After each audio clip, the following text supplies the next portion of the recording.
दोस्तों आज पेश है रूई का घोड़ा। ये कवर चित्र है दोस्तों। चंपानगरी के राजा उग्रसेन के 3 पुत्र थे, विजय सिंह, महेंद्र सिंह, अजब सिंह।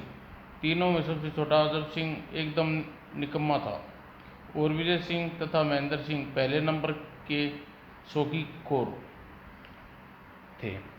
राजा तीनों से ही खुश नहीं था। एक दिन, तुम तीनों एकदम निकम्मे हो, तुम्हारी हरकतों से परेशान हो उठाऊं। महाराज, ये अभी बच्चे हैं, धीरे धीरे सब समझ जाएंगे। ये इतने बड़े हो गए हैं, तुम्हें ये बच्चे दिखाई देते हैं? इन्हें या तो आदमी बनाओ या फिर निकाल दो मेरे राज्य से, महल में। तुमने मेरे बच्चों को सबके सामने फटकार लगा दी। महारानी, तुम्हारे लाड प्यार ने इन्हें बिगाड़ रखा है, नहीं तो इनका भविष्य क्या होता। एक दिन एक गुप्त कक्ष में, कहो सेनापति गणपत सिंह, कैसी रही? अब तुम देखना मैं कैसे नसाता हूँ राजा को। प्रधानमंत्री जी, हम आपके सेवक हैं, जो हुक्म करोगे बजा लाएंगे। महल के बगीचे में, विजय भैया, अब यहाँ नहीं रहूँगा, रोज रोज की डांट फटकार से तंग आ गया हूँ। अपने छुटके अबे छुटके माँ बाप डांटते ही हैं, यह सुख दुख सुविधा छोड़कर कहीं नहीं जाने वाले। विजय भैया, इनका तो दिमाग खराब हो गया है। जब भी प्रधानमंत्री हमारे जब तक प्रधानमंत्री हमारे साथ, हमें किसी चीज़ की कमी नहीं है यहाँ। महेंद्र ठीक कहता है छुटके। नहीं भैया, मैं यहाँ नहीं रुकूँगा। अजीब लड़का है, बस मुंह उठा या और चल दिया। जाएगा कहाँ विजय भैया? तुम देखना, 2-4 दिन में धक्के खाकर अपने आप वापस लौट आएगा प्रधानमंत्री के पास। महामंत्री जी, वह खाली हाथ गया है, प्रदेश में वह कैसे गुजारा करेगा? जाने दो युवराज। विजय सिंह, आओ आज जश्न मनाए, गला सूखा जा रहा है, अब जाने भी दो भैया। उधर अजब सिंह अपनी धुन में बड़ा चला जा रहा था। मुझे इन वस्त्रों को बेचकर साधारण वस्त्र पहन लेने चाहिए। अब मैं कुछ बनकर ही लौटूंगा। एक दुकान पर, ये लो भाई 3 रुपया, इससे अधिक नहीं दे सकता। ठीक है, ये ठीक है, बहुत धन्यवाद। एक सराय के बाहर, आज रात इस सराय में बितानी चाहिए, सुबह फिर किसी काम की तलाश में निकलूंगा। कमरा खाली है, यह लो कंबल, और उधर बरामदे में जाकर पड़ जाओ। 1 रुपये में इससे अधिक कुछ नहीं मिलेगा। ठीक है, मेरे लिए इतना ही काफ़ी है। वाह, अजीब शहर है, 1 रुपये में केवल 3 रोटियां। तभी बाबा भूखा, 1 रोटी का सवाल है, सिर्फ 1 रोटी? खाओ बाबा, अच्छी तरह खाओ। राजकुमार ने अपनी सारी रोटियां बूढ़ी को दे दी। एक बात याद रखना बेटा, जो पहला आदमी तुम्हें अपना सपना बेचे उसे खरीद लेना, वह सच हो जाएगा। यह पागल मालूम देता है, पर मुझे इसका दिल दिखाना नहीं चाहिए। क्या पता इसकी बात सच हो जाए। बूढ़े ने आशीर्वाद दिया और अपने रास्ते चला गया। महल के नरम गुदगुदे बिस्तर पर सो सोकर उसका शरीर निकम्मा हो गया था। परिश्रम से इसे कष्ट सहने की आदत डालनी होगी। अंधेरी रात में बरामदे में जमीन पर अजब सिंह को सोने की कोशिश करने लगा। उसकी आंखों में नींद न थी। सुबह होने पर, सुलेमान भाई, मैंने कल रात एक सुंदर सपना देखा, लगता है एक कीमती पलंग पर लेटा हूँ। अरे वाह, तब तो खूब नींद आई होगी। नहीं, नींद कहाँ आई, लगा मेरे ऊपर उजाला सूरज झुका हुआ है और सीने पर चांद खेल रहा है। सुनो भाई, मैंने अपने जीवन में कभी कोई सुंदर सपना नहीं देखा। तुम अपना सपना मुझे बेच दो। अच्छा, बदले में तुम मुझे क्या देगा? मेरे पास 1 रुपये, इसे ले लीजिए। ठीक है, ला 10 रुपये मुझे दे, अब यह सपना तेरा हुआ। हाँ हाँ, दुनिया में मूर्खों की कमी नहीं है। हाँ आह, 1 रुपये मैंने कितना सुंदर सपना खरीदा है। और राजकुमार अपनी फिर अजनबी मंजिल की ओर चल पड़ा। चलते चलते राजकुमार जंगल के किनारे एक सरोवर पर पहुंचा। अरे, परियां इतनी सुंदर हैं। परियां किनारे पर पंख छोड़कर जल क्रीड़ा करने लगी। जल्दी ही कहीं छिप जाना चाहिए। परियां नहा धोकर फिर आई। अरे मेरे पर कहाँ गए? कौन आया था यहाँ? जब पर मिलने तो नहीं मिले तो सखी तेरे भाग्य में यही लिखा था। अब हम अधिक देर नहीं ठहर सकती। तभी रो मत परी रानी, मुझसे तुम्हारे आंसू देखे नहीं जाते। लो अपने पर, तुमने मेरे परों को क्यों उठाया? मेरी सखियाँ मुझे छोड़कर चली गई। मैं तुमसे बातें करना चाहता था, मेरा मन भी आकाश में उड़ने का करता है। तुम अच्छे लड़के हो, लेकिन इन परों को लगाकर तुम आकाश में नहीं उड़ सकते। यह रुई का घोड़ा है, इसकी पीठ पर बैठकर तुम आकाश में उड़ सकते हो। इसकी गर्दन पर 3 कीलें लगी हुई हैं, लेकिन वह रुई मेरा वजन संभाल पाएगी? रुई नीचे रुई के नीचे मजबूत लकड़ी है, और इसे बारिश में मत उड़ाना। घोड़े को उड़ाने के बाद घोड़े को उड़ाने और उतारने की तरकीब बताकर परी आकाश में उड़ गई। अलविदा परी रानी, अलविदा अच्छे लड़के। चल मेरे यार, आकाश में हम भी सैर करेंगे। आकाश में उड़ते उड़ते राजकुमार बहुत दूर निकल गया। तभी उसे समुद्र के किनारे एक महल दिखा। उसके 7 खंड थे। वह कितना सुंदर महल है, पास चलकर देखना चाहिए। राजकुमार महल के 7वें खंड पर उतरा। वह सामने दरवाजा है महल में। वह कितनी सुंदर राजकुमारी है। उसी समय राजकुमारी नींद खुल गई। कौन हो तुम? यहाँ कैसे आए? मैं चंपानगरी का राजकुमार आकाश मार्ग से यहाँ आया हूँ। आप कौन हैं? मैं सिंध देश की राजकुमारी चंद्रिका हूँ। लेकिन तुम आकाश में कैसे आए? यहाँ तक तो आकाश आज तक तो कोई नहीं आया, मैं आ गया। तो क्या तुम मेरे साथ चलोगी? मैं तुम्हें अपनी रानी बनाऊंगा। अरे वाह, बड़े ढीठ हो तुम। तो जानते हो मेरे पिता ने ऐलान कर रखा है, जो युग 7 खंड तक घोड़े को उछाल कर मेरे हाथ स्पर्श करेगा वही मेरा पति होगा।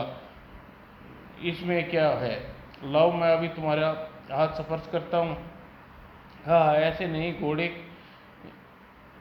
थोड़े घोड़े ही। कल दिन में सबके सामने प्रतियोगिता होगी। तुम अपना भाग्य आजमाने आना। ठीक है, मैं आऊँगा। चल मेरे यार, देखते हैं कल क्या होगा। अरे यह तो हवाई घोड़े पर आया है, सुंदर है, यही मेरा पति होना चाहिए।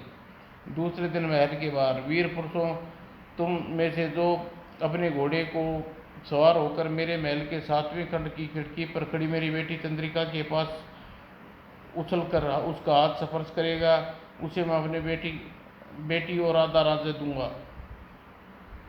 ओह, मेरे दोनों भाई प्रतियोगिता में हैं, भाग लेने आए हैं, मगर इन्हें मुझे पहचान लिया तो पकड़कर घर ले जाएंगे। राजकुमार ने एक नई तरकीब निकाली। इस रूप में मेरे भाई मुझे नहीं पहचान पाएंगे, अब मैं भी चलूं। हाँ हाँ, सिर्फ 3 खंड ही। ये सब अंधे होकर अपनी जान देने पर तुले हैं, इन्हें कैसे रोकूं? बाप रे, इस तरह तो मेरे ये सभी हाथ पर तड़वा बैठेंगे। मेरे देश में क्या एक भी बहादुर नौजवान नहीं है? प्रधानमंत्री महाराज, आपकी स्वयंवर की प्रतियोगिता बड़ी कठिन है। राजकुमार को रोग रोग पैदा होने लगा। अरे यह कोई प्रतियोगिता है? बेकार में अपने हाथ पैर तुड़वाने हो तो दूसरी बात है। यह ठीक कहता है। मुझे तो लगता है राजा का दिमाग खराब हो गया। लगता है अब मुझे ही कुछ करना होगा। और थोड़ी देर बाद, अरे यह काला हंसी को नहीं से रोको। ठहरो प्रधानमंत्री, से प्रतियोगिता में सबको हिस्सा लेने का हक है। तभी हंसी ने राजकुमारी की उंगली से हीरे की अंगूठी उतार ली। हे भगवान, यह हंसी मेरी हीरे की अंगूठी ले गया। मुझे अब उसी से शादी करनी होगी। सैनिकों ने स्वयंवर में आए राजकुमारों को हंसी को पकड़ने दौड़ पड़े। पकड़ो पकड़ो पकड़ो, हंसी को पकड़ो। अरे कहाँ गया वह? पकड़ो, हम उसे जान से मार देंगे। हमारे होते हुए वह हंसी राजकुमारी किससे शादी नहीं कर सकता। प्रतियोगिता के अनुसार वह काला हंसी विजेता है। वह चला गया। पता नहीं महाराज, प्रयोगता के बाद वह लापता है। हवा की तरह वह आया और हवा की तरह गायब हो गया। मैं कुछ सुनना नहीं चाहता, जैसे भी हो उसे खोज कर लाओ। पता नहीं वह कहाँ गायब हो गया। चारों ओर उसकी खोज की जा रही है। घोड़ा तो वही था, लेकिन वह तो बहुत सुंदर था। वह एकदम काला कलूटा था। मुझे उसे देखकर घिना रही है। बकबक मत करो, अब जल्दी। वही मेरा पति है। वह काला है, गोरा है, बहादुर है। अपना अपना नसीब है। कहाँ राजकुमारी, कहाँ वह काला हबसी। चुप कर, उसके बारे में अब आगे कुछ मत कहना, वरना राजकुमारी को बुरा लगेगा। दूसरे दिन राजा ने मुनादी करो, सुनो सुनो भाइयों, राजा का हुक्म है कि महल में हर खास आम को दावत दी जाती है। मौके पर राजा अपनी बेटी की मंगनी उस आदमी से करेंगे जिसने राजकुमारी चंद्रिका के हाथ में अंगूठी होगी। वाह, राजकुमारी चंद्रिका अब मेरी होगी। दावत के अवसर पर देखो भाइयों, कल स्वयंवर में किसी राजकुमारी चंद्रिका के हाथ से अंगूठी निकाल कर सच जीत ली है, लेकिन अभी सामने नहीं आया। कोई भी है, निडर होकर वो सामने आ जाए, अपना वादा पूरा करेंगे। महाराज, वह भाग निकला है। अब हम लोगों में से किसी को चुन ले। महाराज, अगर वह नहीं मिला तो क्या राजकुमार की शादी नहीं होगी? लोगों में कानाफूसी करने लगे। मुझे तो वह कोई छलावा लगता है, यूं ही आया यूं ही गया। न जाने हबसी कौन था। काश वह अंगूठी मेरे पास होती उसी समय। तुम लोग कान खोल कर सुन लो, राजकुमारी चंद्रिका का विवाह उसी से होगा जिसके पास हीरे की वह अंगूठी होगी। महाराज का यह निर्णय अटल है। यह हम लोगों का अपमान है। आखिर वह काले हबसी में ऐसा क्या है जो हमें नहीं है? वह कायरों की तरह मुंह दिखाकर आखिर क्यों भाग गया? खबरदार, वह कायरों की तरह मुंह छुपाकर नहीं भागा। यह काला हबसी राजकुमारी लायक नहीं है। मारो इसे। यह रहा, पकड़ो इसे, मारो, पकड़ो, मारो। हम ऐसे नहीं तुम ऐसे नहीं मानोगे। सेनापति रोको उन्हें, उसे मार डालेंगे। जोग्य महाराज। रुक जाओ सेनापति, रुक जाइए सेनापति, मैं अकेला इन सब के लिए काफ़ी हूँ। भागो, भयानक रूप से मारकाट मचा रहा है, अपनी जान बचाओ। रुक जाओ, लड़ाई बंद कर दो। वाह, बहादुर है। यह खून खराबा ठीक नहीं है। तुम्हें एक बहादुर आदमी का सामना करना चाहिए। बड़े भैया, हबसी का घोड़ा रुई का है। हम जाकर उसे जरूर कोई करिश्मा है, असली का नहीं है। क्या कहा तूने? अभी देख कर आया हूँ, उधर खड़ा है। महाराज, वह बहादुर नहीं, कोई धोखेबाज है। उसके पास असली घोड़ा नहीं है, वह रुई का घोड़ा है। जी हाँ महाराज, उसके जरूर कोई करिश्मा है। रुई का घोड़ा? हे भगवान, क्या यह सच है? जी महाराज, यह सच है। तुम्हारे सच बोलने से हम खुशी हुई। महामंत्री, खेल के मैदान में सबके सामने इस जंगली भैंसे के सामने नियत्ता फेंक दो। अगर यह बच जाए तो वाकई बहादुर है। जोग्य महाराज। उधर खेल के मैदान में हबसी बचकर एक तरफ हो गया और जंगली भैंसा पूरे जोर से दीवार से टकराया। भैंसे ने एक बार फिर हमला किया। हे ईश्वर, बेचारा बिना मौत मारा जाएगा। हबसी एक तेजी से एक तरफ हो गया। भैंसा पूरी जोर से दीवार से जा टकराया और मरकर गिर पड़ा। तभी मैं इस हबसी को जिंदा नहीं छोड़ूंगा। राजकुमारी विजय सिंह ने हबसी पर खंजर से हमला किया। क्या करते हो राजकुमार? उफ बड़े भैया, तुम नहीं जानते कि तुम क्या कर रहे हो।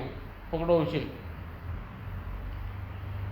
राज दरबार में इन दोनों ने एक बहादुर आदमी को कायरों की तरह हमला किया। महामंत्री, इन्हें कारागार में डाल दो। जो आज्ञा महाराज। सेनापति ने ले जाओ। रहम कीजिए महाराज। महाराज, इन्हें छोड़ दीजिए, ये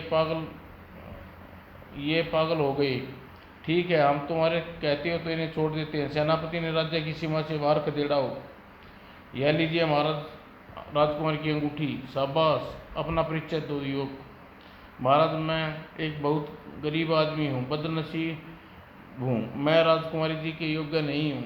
आप राजकुमारी का से इसका विवाह कर दें। नहीं नहीं, राजकुमारी का विवाह तुमसे ही होगा।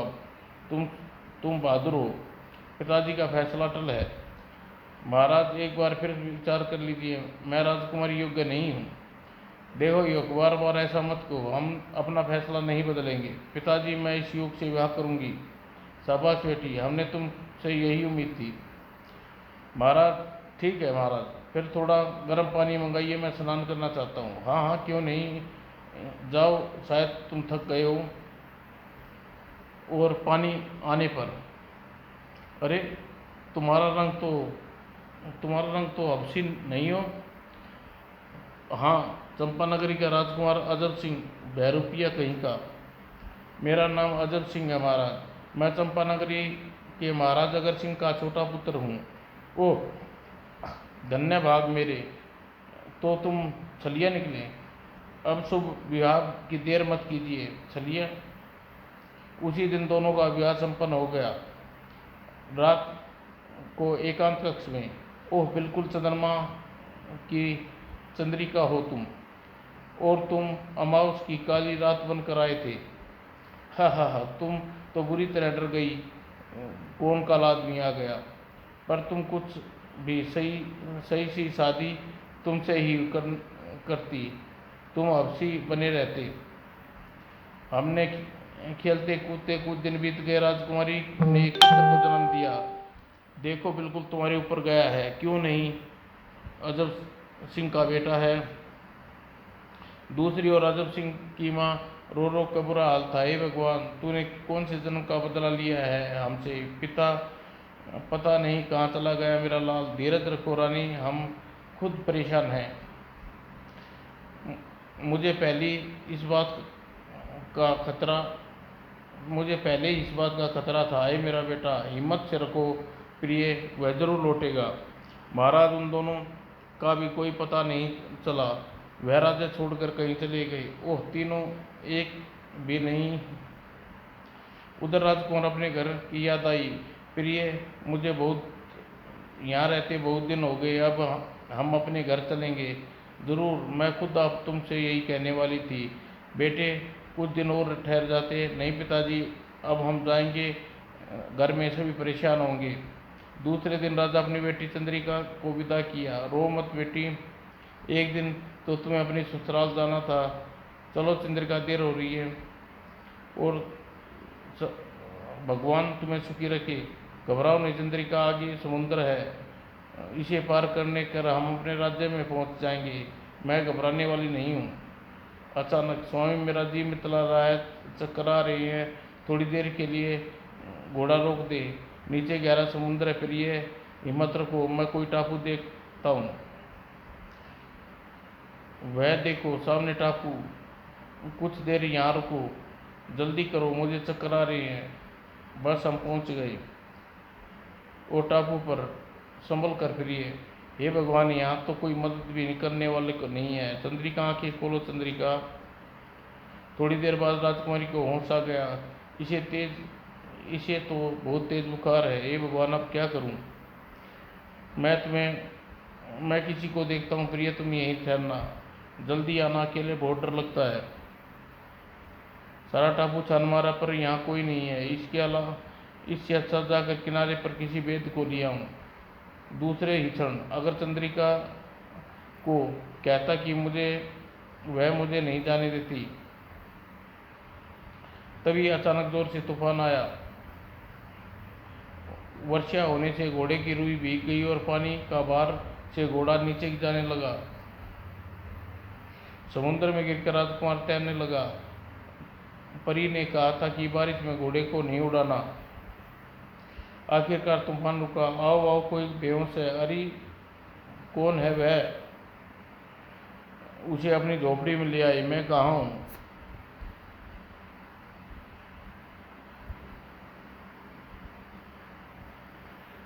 तुम समुद्र किनारे बेहोश पड़े थे। आप कौन हैं। हम चंपानगरी राज्य के मछुआरे हैं। अरे, यह तो हमारा राज्य है। तुम्हारा राज्य, तुम कौन हो। राजकुमार ने उन्हें अपनी दास्तां कह सुनाई। अब मैं क्या बताऊं मेरी बीवी और बच्चे, यह तो बहुत बुरा हुआ राजकुमार। यहाँ के महामंत्री ने तुम्हारे पिता की राजगद्दी से उतार कर खुद राजगद्दी हड़प ली है। महामंत्री ने शायद उन्हें मार डाला हो। इस तरह वह तुम्हें भी जिंदा नहीं छोड़ेगा। राजकुमार, इस वक्त आप राजमहल में जाना ठीक नहीं होगा। आपके इस समय का इंतजार करना होगा। इस बीच समुद्र के टापू में छूट आए अपने बीवी बच्चे को खोजने में हम आपकी मदद करेंगे। उसी दिन राजकुमार दोनों के साथ टापू पर खोज में निकल पड़े। यहाँ से दूर दूर तक कोई टापू नजर नहीं आ रहा। हिम्मत रखो राजकुमार, भगवान ने चाहा तो एक दिन वे जरूर मिल जाएंगे। धीरे धीरे समय बीतने लगा, दिन, महीने, साल, पर राजकुमार को वह टापू नहीं मिला। मेरा सब कुछ समाप्त हो गया है, सांवरिया लिया। अब वे मुझे कभी नहीं मिलेंगे। हिम्मत रखो अजब सिंह, तुम मेरे दोस्त बनाया है, मुझ पर भरोसा रखो। क्या भरोसा रखूं? माँ बाप का कुछ पता न भाइयों का, न बच्चे का। अब 7 साल बीत गए हैं, प्रधानमंत्री के अत्याचार बढ़ते चले जा रहे हैं। अजब सिंह, धीरे धीरे मैंने काफ़ी लोगों को महामंत्री के खिलाफ भड़का दिया है। हम उसके अत्याचार अब और नहीं सहेंगे। एक दिन तुम्हारा हक जरूर मिलेगा। नहीं सावरिया, मुझे राजपाट का मोह नहीं है, मुझे अपने परिवार की चिंता है। दूसरी ओर नदी टापू पर माँ लकड़ी का वह घोड़ा समुद्र के किनारे। क्या कहा? समुद्र के किनारे? तू रोती क्यों है माँ? इसे ले चलूं? यह उठाने में बहुत हल्का है। ले चल बेटा, यह तेरे पिता की निशानी है। माँ, तू कहती है कि मेरे पिता इस घोड़े पर चढ़ कर गए, वह हवा में उड़ता है, मैं इस पर बैठकर हवा में उड़ूंगा। नहीं बेटा, इस घोड़े की वजह से ही तेरे पिता खो चुकी हूँ, अब मैं तुझे खोना नहीं चाहती। माँ, तू घबरा मत, निर्जीव टापू पर मेरे साथ खेलने को कोई नहीं है। नहीं बेटा, मैं तुझे खोना नहीं चाहती। ठीक है माँ, तू भी मेरे साथ चल, किंतु जैसे ही मैंने बताया था वैसा ही करना। काले को ठीक से खींचना बेटा। ठीक कह रही हूँ माँ, पकड़ कर बैठना। वाह वाह, खूब तेज उड़ता है, कस कर पकड़े रहना, हम समुद्र पार जाएंगे। किनारे पर पहुंचकर पीली कील को खींचना। मालूम है माँ। थोड़ी देर बाद संभल कर माँ, मैं नीचे धरती पर उतर रहा हूँ। ठीक है बेटा, ठीक है ना? एकदम ठीक। धरती पर पहुंचकर हम अपने पिता के पास जाएंगे। पता नहीं बेटा वे कहाँ हूँ। माँ, पिताजी हमें पहचान लेंगे। क्यों भाई, राजमहल किधर है? वह रहा सामने, सीधी चली जाना। एक आंख घुसती चली जा रही है। मुझे राजकुमार अजब सिंह से मिलना है, मैं उसकी पत्नी और यह उसका बेटा है। ये लड़की तेरा दिमाग तो सही है, राजकुमार अजब सिंह को तो बरसों पहले यहाँ से भाग गया। चलो, हमें बेटा, हमें नहीं पहचानेंगे। ठीक है माँ, यहाँ तो कोई होगा जो पिताजी को जानता हो, उसका कोई रिश्तेदार। दुर्जन सिंह वास्तव में राजकुमार अजब सिंह की पत्नी है, मेरा ख्याल भी यही है। हम राम सिंह चलकर सेनापति को खबर करनी चाहिए। महल में दुर्जन सिंह, वह औरत कहाँ है? महल के दरवाजे पर हमने उसे रोक रखा है। ठीक है, उसे लेकर यहाँ आओ। चंद्रिका के आने पर, अच्छा तो तू है अजब सिंह की पत्नी और यह है उसका बेटा? जी हाँ, मैं राजकुमार की पत्नी हूँ और बेटा। पर आप कौन हैं? हम उसके नौकर हैं। अजब सिंह इस वक्त है कहाँ? मुझे नहीं मालूम। 7 साल पहले वह मुझे एक द्वीप से पर बिछुड़ गए थे, लेकिन वे तो यहाँ नहीं हैं। उसका माँ बाप मर चुके हैं, भाई भाग गए। चलो माँ, मुझे ये दोनों झूठे मक्कार मालूम देते हैं। यह बालक तो बड़ा जहरीला सांप है, ठहर बताता हूँ तुझे। नहीं, इसे कुछ मत कहना, यह बच्चा है। रुक जाओ गणपत, बच्चा ही तो है, जाने दो। तब चंद्रिका ने अपनी पूरी कहानी सुनाई। महामंत्री जी, यह अजब सिंह का पुत्र हो सकता है। इसे सफोले का पन उठाने से पहले कुचल दो, इसे बिलालगढ़ी में पहुंचा दो। तुरंत महामंत्री ने अपने चेहरे पर उदास बनाया। सेनापति, हमें बड़ा दुख है। राजकुमार अजब सिंह की पत्नी और बच्चा इस हाल में है। इन्हें इज्जत के साथ लालगढ़ी ले जाओ और आराम से रखो। जो आज्ञा। उधर सैनिक राम सिंह रात्रि में मछुआरों और सावरिया की झोपड़ी पर पहुंचा। वहां सैकड़ों हथियारबंद आदमी मशाल की रोशनी में मंत्रणा कर रहे थे। कहो राम सिंह, क्या खबर लाई हो? आज महल में एक फटियाल औरत आई। वह अपने को राजकुमार अजब सिंह की पत्नी बताती थी। उसके साथ एक 7 साल का लड़का भी था। वह एक काठ का घोड़ा भी था। अरे, कहाँ है वे? मेरे साथ के सिपाही दुर्जन सिंह और महामंत्री के सामने ले जाकर खड़ा कर दिया। फिर महामंत्री के कहने पर उन्हें गणपत ने उन्हें लालगढ़ी ले गया। नहीं, लालगढ़ी में ले जाकर उन्हें मार डालेंगे। मैं अभी जाता हूँ। हम भी तुम्हारे साथ चलते हैं अजब सिंह। चलो भाइयों, आज फैसला हो जाना चाहिए। उस रात सैकड़ों हथियारबंद लोग लालगढ़ी पर अचानक हमला बोल दिया। साथियों, गढ़ी को चारों ओर से घेर लो और जो भी सामने आए उसका सिर कुचल दो। जो आगे बढ़ो। गढ़ी के सैनिकों ने अचानक हमले से बच नहीं पाए। चारों ओर तरफ भयंकर मारकाट मची थी। हरामजादों, मैं तुम्हें जिंदा नहीं छोड़ूंगा। गढ़ी में, अरे ये हमारे छोटे राजकुमार अजब सिंह है। हाँ, ये तो घर छोड़कर चले गए थे। मछुआरों ने हमला कर दिया। चलो मुकाबला करो। लेकिन ये तो राजकुमार अजब सिंह हैं। बको मत, विद्रोही हैं। चलो। इन लोगों का इरादा ठीक मालूम नहीं देता। मुझे सिद्धि महल पहुंचना चाहिए। तहखाने में तुम्हारा निकम्मा राजकुमार लौट आया है।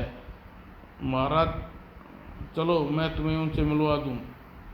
क्या कहा? मेरा बेटा अजब सिंह लौट आया है? कहाँ है वह? मेरा बेटा कहाँ है वह? चलिए जल्दी कीजिए। गढ़ी पर दुश्मन ने हमला कर दिया। हमें अति से महल पहुंचना चाहिए। दूसरे क्षण तेज रफ्तार से भागने लगा घोड़ा। और तहखाने में, अरे तहखाना तो खाली है। कहाँ गए वे लोग? पहले सारे बंदियों को आज़ाद कर दे। एक कोठरी में अजब सिंह, अरे अजब सिंह, अरे गणपत के बच्चे ने तुम्हें बंदी बनाया? नहीं भैया, मैं तुम्हें आज़ाद कराने आया हूँ। पर तुम यहाँ आए कैसे? उसने महाराज और महारानी को जेल में डाल दिया। तुम्हें उनका विरोध नहीं किया भैया? विरोध करते का मौका कहाँ मिला। हम लोग राजकुमार चंद्रिका के स्वयंवर से लौट रहे थे। उन्होंने हमें गिरफ्तार कर लिया। महामंत्री के कहने पर वह उन्हें पहले ही बंदी गृह में डाल चुका था। आओ अजब सिंह, अब दूसरी कोठरियाँ भी देखते हैं। एक अन्य तहखाने में, माँ, उन्होंने हमें यहाँ बंद करके क्यों रखा है? बेटा, लगता है वे दोनों दोस्त अपने महाराज और महारानी को कैद कर लिया है। हमें भी। यह तो धोखा है, गद्दारी है। मैं उनकी गर्दन मरोड़ दूंगा। तभी, अरे चंद्रिका, तुम यहाँ? स्वामी, बेटा, ये तेरे पिता है। पिता, तुम्हारे यहाँ आने का मुझे पूरा पता चल गया था। बारिश में भीग कर मैं और रूई का घोड़ा समुद्र में जा गिरे, किसी तरह बच गया। मैंने बाद में तुम्हें बहुत ढूंढा। यह सब भाग्य का खेल है स्वामी। उसी समय राजकुमारी चंद्रिका यहाँ कैद में? बड़े भैया, यह मेरी पत्नी है। क्या यह लेकिन हबसी? बड़े भैया, वह हबसी मैं ही था। ये भगवान!